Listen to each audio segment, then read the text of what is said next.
संगम क्या मेरा बेटी का इज्जत वापस देता। তো রাম রাম বন্ধুরা, কেমন আছো তোমরা? আমি তো বহুত ভালো আছি, কিন্তু মোটেও ভালো নেই বন্ধুরা।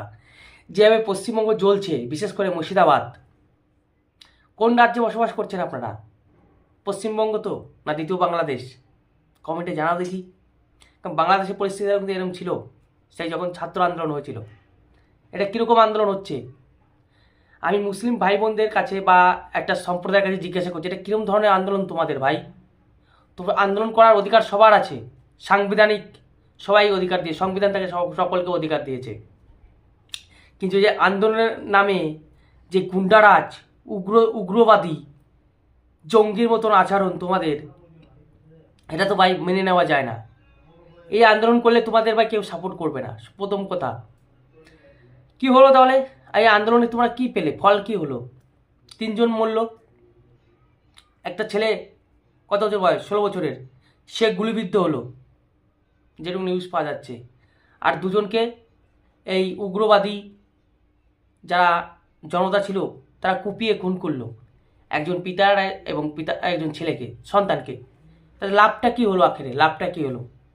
এবার বিএসএফ নেমেছে, তোমরা দেখতেই পাচ্ছ, জানতেই পারছো। 300 বিএসএফ আগে থেকেই ছিল, আবার 5 কোম্পানি বিএসএফ কিন্তু নামানো হয়েছে মুর্শিদাবাদে। তাহলে মুর্শিদাবাদের অবস্থা কি মানে ভয়ানক জ্বলছে মুর্শিদাবাদ। নীরব মমতা ব্যানার্জি আমাদের মুখ্যমন্ত্রী রাজ্যের, তিনি তো বলেছেন এই রাজ্যে ওইসব ওয়াক বিল পাস করা হবে না। তাহলে যখন হবে না বলছেন, তখন এই আন্দোলনের নামে এই গুন্ডারাজ কেন হবে?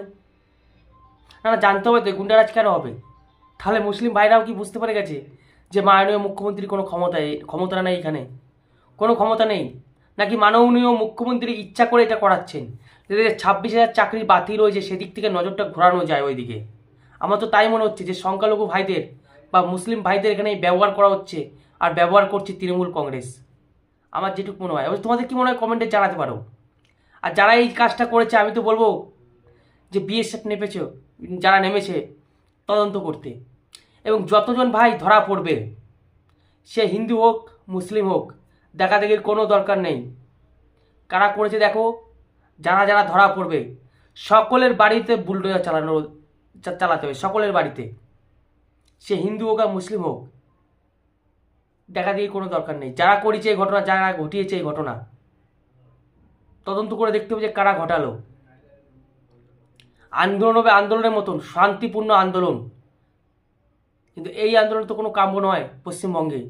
যেভাবে মুর্শিদাবাদে হলো, আমি একটা ভিডিও দেখাচ্ছি তোমাদেরকে, যে কিভাবে ভাই, মানে এটা আন্দোলন না কি অন্য কিছু, আমি তো কিছুই খুঁজে পাচ্ছি না এখনো পর্যন্ত।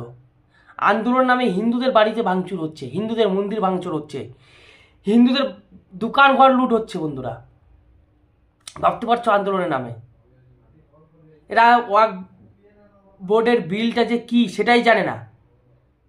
এদের আন্দোলন করতে হবে না, আন্দোলন করতে হবে, আন্দোলন করে হিংসে ছড়াতে হবে। এই উল্টো দিকটা যদি হিন্দুরা করে, তখন কি বলবেন? যে সংখ্যালঘুদের উপর অত্যাচার হচ্ছে। এই দিনটা খুব তাড়াতাড়ি আসছে যে হিন্দুরাও কিন্তু এরকম অস্ত্র শস্ত্র নিয়ে আন্দোলনে নামবে, আর এর জন্য দায়ী থাকবেন আপনারা। আর এই আপনাদের এই যে সরকার, মাননীয় মুখ্যমন্ত্রী মমতা বন্দ্যোপাধ্যায়, আমি স্পষ্ট বলে দিচ্ছি, আমি সেদিকেই লক্ষণগুলো কিন্তু যাচ্ছে, একদম স্পষ্ট বোঝা যাচ্ছে। আর এটা আপনাদেরও দোষ নয়, এটা যে মুসলিম ভাই বোনদের দোষ তা কিন্তু নয়, কারণ সকল মুসলিম ভাই বোনদের দোষ নয়। এটা দোষ হচ্ছে তৃণমূল কংগ্রেসের। তারা ভাই ইচ্ছা করে এই জিনিসটা ঘটাতে চেয়েছিল, কিন্তু যখন দেখছে যে হাতের বাইরে চলে যাচ্ছে, তখন ভাই তারা আর কিছু করতে পারেনি। তাই তো পুলিশ জেনে বুঝে 4 ঘন্টা 5 ঘন্টা লেটে যাচ্ছিল। এই যে এখন বিএসএফ নেমেছে, এখন কি হয়েছে? আর বেছে বেছে হিন্দুদের উপরে কেন আক্রমণ হলো? না, ব্যাপারটা জানতে হবে হিন্দুদের। এটা তো হচ্ছে ভাই ওয়াক বোর্ডের বিলের বিরুদ্ধে আইন, যেটা কেন্দ্রীয় সরকার করেছে, তাই তো? তাহলে হিন্দু বিরোধী আইন কেন হবে? আন্দোলন কেন হবে? হিন্দুদের দোকানপাট কেন লুট করা হবে? হিন্দুদের গাড়ি কেন জ্বালানো হবে? এর কৈফিয়ত দিতে হবে, সকলের কৈফিয়ত দিতে হবে। আমি যে এখনও খবর পাচ্ছি 120 জন পর্যন্ত অ্যারেস্ট হয়েছে, আমি তো বলবো 120 জনের ভাই বাড়িতে বুলডোজার চালানো হোক। বাংলার মানুষ এটা কোনোদিন মেনে নিতে পারবে না। আন্দোলন করতে হলে ভাই সুস্থ সংবিধান মেনে আন্দোলন করো, তোমাদের সকলে সাপোর্ট করবে। আর যদি অশান্তি করো, তোমাদের কেউ সাপোর্ট করবে না। একদম পরিষ্কার পরিচ্ছন্ন ভাষা। এটা সত্য কখনো লুকোচুরি করা যাবে না ভাই। আন্দোলনের নামে যেভাবে একটা ভাই বড় একটা শপিং মল যেভাবে লুট করা হলো আন্দোলনের নামে, ওটা তোদের ওয়াক বিলের বিরুদ্ধে আন্দোলন হচ্ছিল না? ভিখারি, তোমরা তো ভিখারি ভিখারি, এখন ভিডিও দেখা যাচ্ছে তোমরা ভিখারি, চোর ডাকাত, চুরি করতে যাচ্ছ তোমরা। আর হিন্দু ভাই বোনদের বলবো, তোমরা কতটা সহ্য করবে? মুর্শিদাবাদ থেকে যেভাবে হিন্দুদের উপর অত্যাচার করা হলো বন্ধুরা, হিন্দুদের বাড়িতে বেশি অত্যাচার হয়েছে, যে লোক দুটোকে মারা হয়েছে, যে ছেলে বাবাকে খুন করা হয়েছে সেটাও কিন্তু হিন্দু ছিল, মন্দির ভাঙা হয়েছে সেটাও তো হিন্দুদেরই। হিন্দু ভাইরা কবে জাগবে? কবে আর কবে জাগবে তোমরা? আমি জানতে চাইছি কবে জাগবে।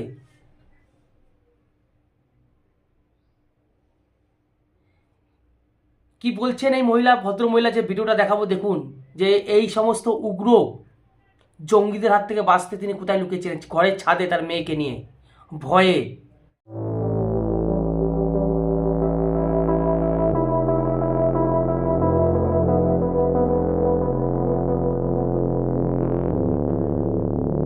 हम क्या करते, हम दो बेटे, पुलिस हमको क्या मेरा बेटी का इज्जत वापस देता?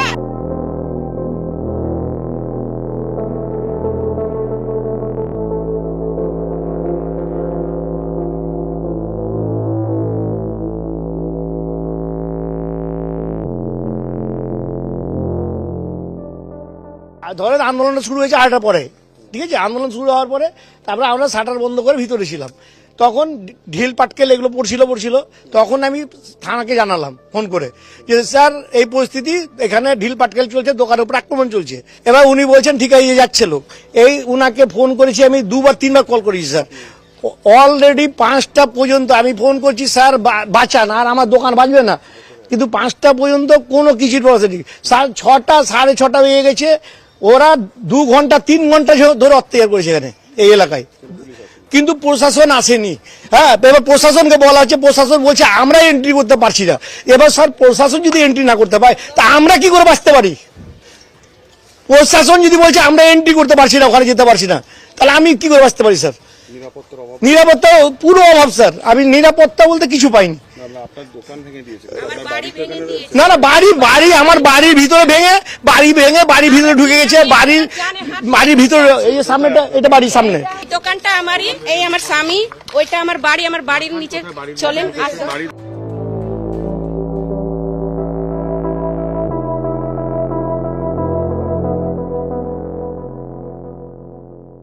আপনার বাড়ি কি বন্ধ ছিল? হ্যাঁ, তালা মারা ছিল, তালা ভেঙে, দরজা ভেঙে সব দোকান বন্ধ ছিল। আসেন দেখেন, গোটা আমার ধ্বংস করে রেখেছে। আমরা বেঁচে আছি, বাস এটাই অনেক। এটা আমার- দেখেন, এইগুলা, তারপরে এখানে লোক ঢুকে গেছিল। হ্যাঁ, হ্যাঁ, গেট স্যার। আপনারা কোথায় ছিলেন তখন? আমরা ছাদে ছিলাম, ভয়ে কাঁদছিলাম, 3 মা বেটে। এটা পুরো ওপেন করে দিয়েছে। হ্যাঁ, পুরো আমরা রাখতে ঘুমাবার জন্য এটাকে একটু সেফটি করে রেখেছি। এখানে দেখেন, এটা ভেঙে সব এইটা দেখেন, সব ল্যাট্রিন বাথরুম দরজা সবই ভেঙে দিয়েছে। তারপরে টিভি নিয়ে চলে গেছে, বড় টিভি, আমি আপনাকে সবই দেখাচ্ছি। এই যে আমার দিয়েছে, এইটা ঘরে আসেন এই ঘরে দিয়েছে। এই যে আমার টিভি ভেঙে দিয়েছে, আমার সোফা সেট এইগুলা সব নিয়ে পালিয়ে গেছে, টিভি নিয়ে পালিয়ে গেছে, বাথরুম গুলা ভেঙে দিয়েছে, সবই দেখেন কি করেছে, চেয়ার নিয়ে পালিয়ে গেছে, গাছ ভেঙে দিয়েছে।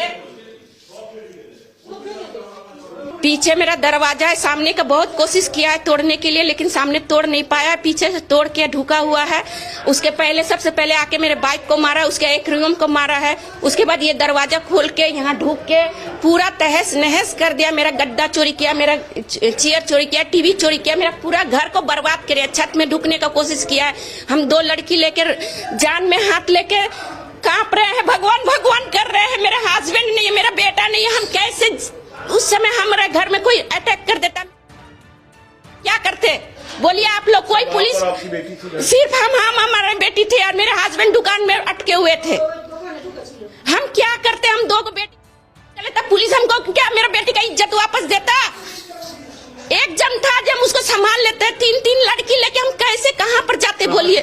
हम छत में छुपे हुए थे, मेरा छत में पूरा फ्लोर है घर का, नीचे सिर्फ गेस्ट लोग के लिए रखे, मेरा पूरा घर का तहस नहस कर दिया। ताला तोड़ के अंदर आ गया। ताला तोड़ के आ गया। आप चलिए ना, देखिए ना, दरवाजा ही तोड़ दिया है, ताला तो तोड़ा ही नहीं, दरवाजा ही तोड़ दिया है। हम क्या करेंगे? 2 लड़की को लेकर हम कैसे रहते? उस समय आप सर बताइए, आपको उस जगह में रहते तो मेरा क्या हालत होता, आपका क्या हाल होता, आप बता सकते। आपके यहाँ से थाना तो ज्यादा दूर नहीं? ज्यादा दूर नहीं है, 5 मिनट में आप पहुंच जाइएगा पैदल चल के। फोन किए थे लेकिन कोई नहीं आया है, कोई नहीं। जब पूरा तहस नहस हो गया, शांत हो गया, तब जाके फोर्स ढुका है।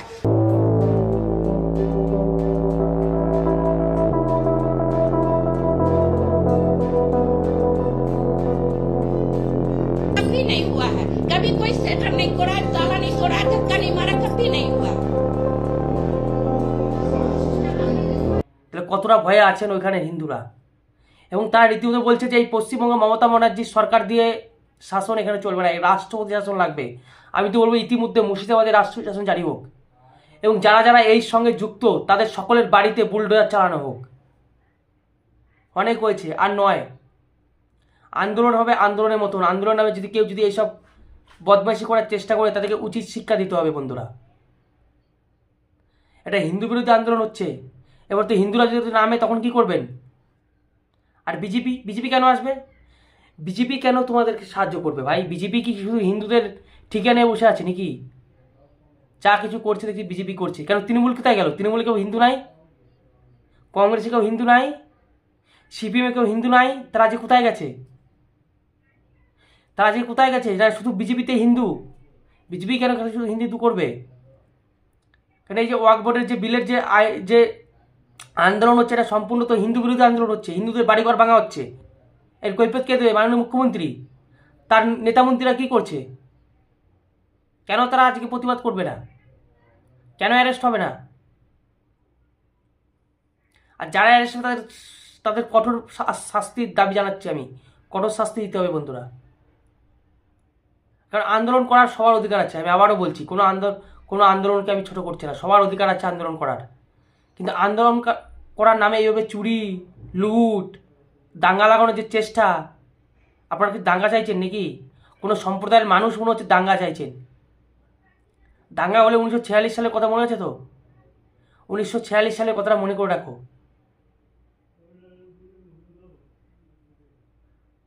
ঠিক আছে, 1946 সালে কী হয়েছিল মনে আছে তো?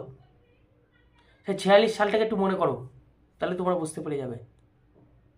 আর যে মহিলা কথাটা বললো সেটা শুনুন, ভিডিওটা দেখুন, যে হিন্দুদের উপরে কীভাবে অত্যাচার করছে, হিন্দুরা কত ভয়ে আছে মুর্শিদাবাদে।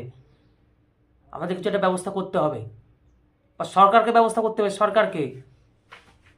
তো রাখছি, আর কি বলবো, তোমরা এখনো জাগিয়ে, তোমরা এখনো ঘুমিয়ে থাকো।